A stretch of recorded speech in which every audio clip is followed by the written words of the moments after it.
March 2019, I have just had my second son via surgery. I am right there in the recovery room, being super itchy as the anesthesia medication got me feeling all types of itchy as my body regained consciousness. But right immediately 2 days later, I had to resume mommy duties all by myself as I had no help at all. Hello friends, compliments of the season. Hope we are doing well. And hey darling, if there is anybody out there who is not having the best of time at this time, you know what darling, hang in there, it gets better. We all go through our bad times, right? But the most important thing is to make sure you stay strong enough to be able to survive this bad time, because what, the good times are just right ahead of you, right? Most importantly, God's got you. God's got you 100%. So hey, let's get right into the business of the day, shall we? I'm actually excited about what we want to discuss today, right? Today, according to the topic, according to the title, we're going to be discussing 5 harsh realities of being a mom abroad. Before you take that bold step of starting a family abroad, before you as a babe think about joining your fiance, boyfriend, or whatever it is abroad and starting a life, these are the 5 things you need to consider. You need to think about it, or you just need to bear in mind, right? Coming from someone who's experienced before you start that life abroad. Now, living in a foreign land has its perks, right? Its pitfalls, its difficulties, you know, all of those hard things, all of those hardship, all of those stories you hear about living abroad, right? Away from home, 100%. In no particular order, number 1 on my list is loneliness. So you're just gonna be ready to be lonely because, well, that is the reality.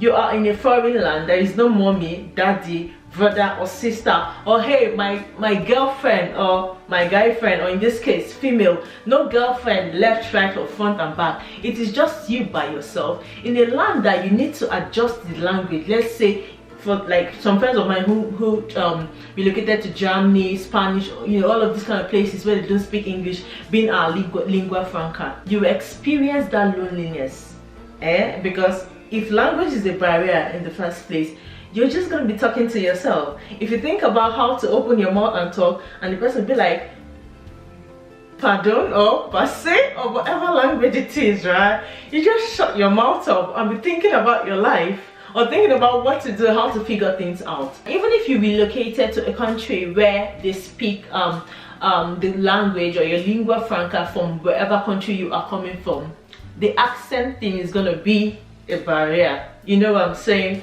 For those of us who speak English, if you're coming from Nigeria, Ghana, or you know, any of these countries that speak English, coming down to UK, for example, London, United Kingdom, where I live, your accent is definitely different from what they are speaking here. So when you come and begin to talk in your Nigerian accent, like, I want to buy something, or hello, please excuse me, I'm trying to find so and so place, they're gonna be like, hello, what are you saying? Sorry? So once you begin to get that kind of response, begin to get that kind of feedback, oh my, your morale is just gonna just drop. You will just be tired. You'll be like, what is this? The normal English you used to speak that you're feeling tight, yeah, as I speak English. When you come here, in fact, your English is, I'm sorry, amateur, 0 standard, 0 level. So you just be feeling one kind of inferiority complex left, right, front and back. But hey honey, I need to tell you, you just have to pick yourself up, speaking with confidence, hence you know what you're saying. Whether they like it or not, they're gonna take it. As a newcomer in a foreign land, you are going to experience all sorts of things. I don't want to divulge into the very deep ones like racism, all of that kind of stuff. That is not a topic for today. But hey honey, you're gonna experience that Johnny just come situation. Hey, I am new in the new land, and you feel very, very lonely. You will feel all by yourself. You're gonna watch TV from morning till night and you get tired of watching television that is like 2/7, depending on where you relocate to, right? Okay, The abroad I'm talking about now is civilized, moving from Africa to European countries or American countries, right? There is electricity 24/7, so you have you and the internet. You'll get tired of watching the internet at some point. You look up to the ceiling, look down. If you came to join your fiance might have gone to work or would have gone to work, because what? There has to be food on the table, right? So you're just gonna be by yourself in the house. Yeah, this is just gonna be you. This is your new life now. And as time goes on, you begin to get used to the new lonely life until it becomes normal life for you.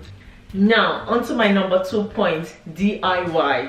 You're gonna have to DIY everything. I mean, you're gonna have to do every damn thing by yourself. From fixing your hair, to fixing your nails if you do fix your nails, to doing your makeup if you do makeup, to fixing your shoes. I actually have a video linked where I learned how to fix my ripped shoes by myself. See, darling, gone are days when you just go across the road and then get things done, get your hair done, get the Now you and YouTube are gonna be like this. You're gonna have to learn how to do everything.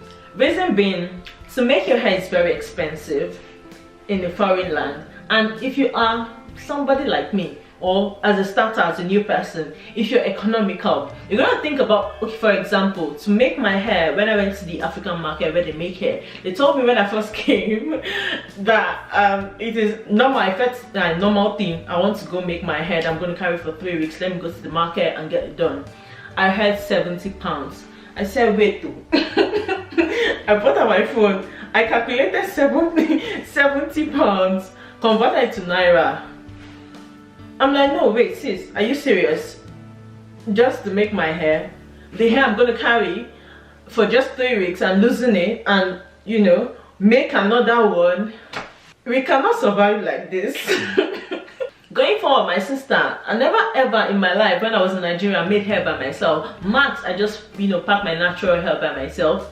But fix hair extensions on my hair, I never ever have done it before. But since I came to this country, I have done it several times. Even next week, I'm thinking to do one latest one. I saw it on YouTube. Then about your zip spoil, like my zip right now, I'm having issues with this zip.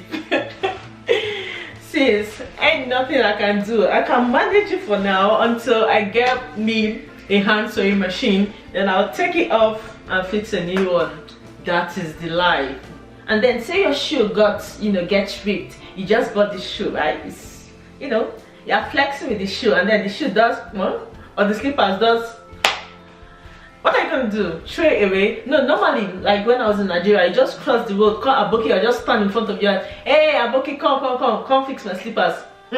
Not here abroad. Ain't no Aboki nowhere waiting for you. You're gonna have to either throw it away, yeah, or throw it away.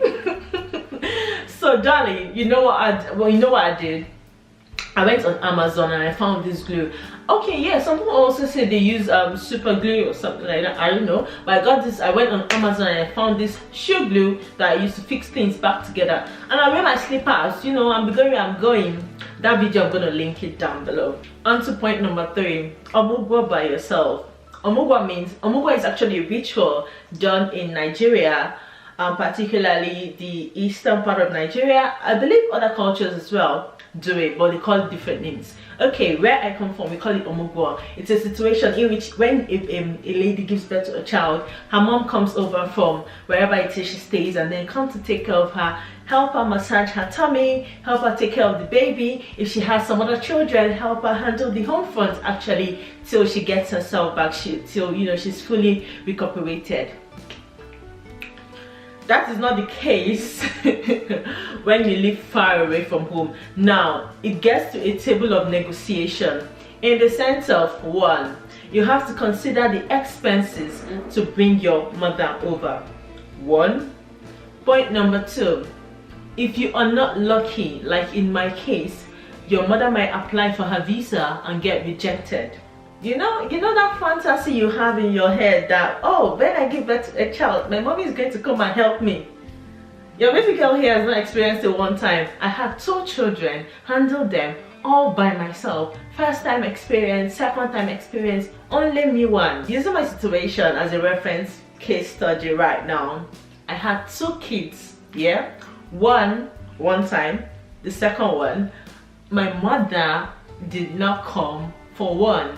I did the entire process, the entire baiting for the first time, for the second time, after C-section, all by myself. My mommy even felt pity for me. My mom was calling me 247. Hell, Nneke, how are you surviving? How are you thriving? Oh my darling, take it easy. I'm feeling for you. My mommy was on the phone 247 directing me. Okay, with my first child. Okay, hold the baby like this. I had to put my phone on a video call, and then I placed it while I was giving the baby a bath, and then she was looking like, okay, yeah, you're doing it right. You're doing it right. Put the hot water on his navel, yeah, turn him like this. My dear, that was the situation. But if you're lucky and then your mommy is able to come around, congratulations, darling, I'm happy for you. But I just want you to bear at the back of your mind, if you are relocating abroad, these are the things to likely expect. It might not work as planned 100%. It might not be as bad as I'm saying it now, yeah, but just have it at the back of your mind. Your case might be like this. This takes me on to point number 4. Ultra multitask. Your multitasking game, man. Oh my god. Even you will pinch yourself that, is this me? You'll be washing plates, eh? You're thinking about the food that is on fire. You're holding a child with one hand. This other one is pulling you. Somebody has pulled up on the floor. Only you one.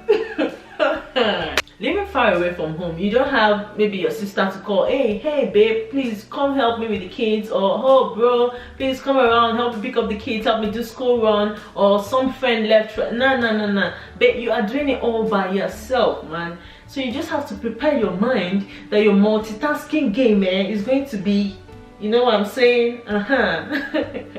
But you know what? You're gonna survive. You will survive, because what? Many other people are surviving. I am a survivor. Look at me. I'm actually shooting this video. This is past 2 a.m. when the kids are sleeping. That's when I'm able to do these shoots.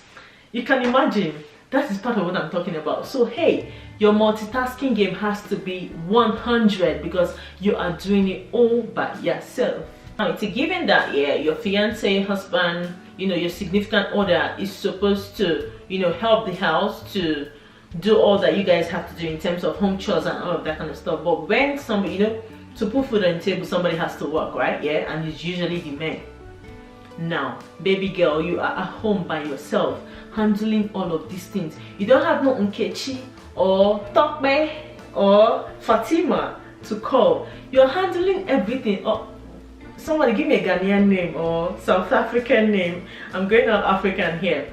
You know what I'm saying, right? You get it. You are doing every damn thing by your flipping self. Finally, onto the 5th and final point. You cannot go out. Nah, you're grounded, darling. As far as those kids are still small, your children, I mean, are still tender.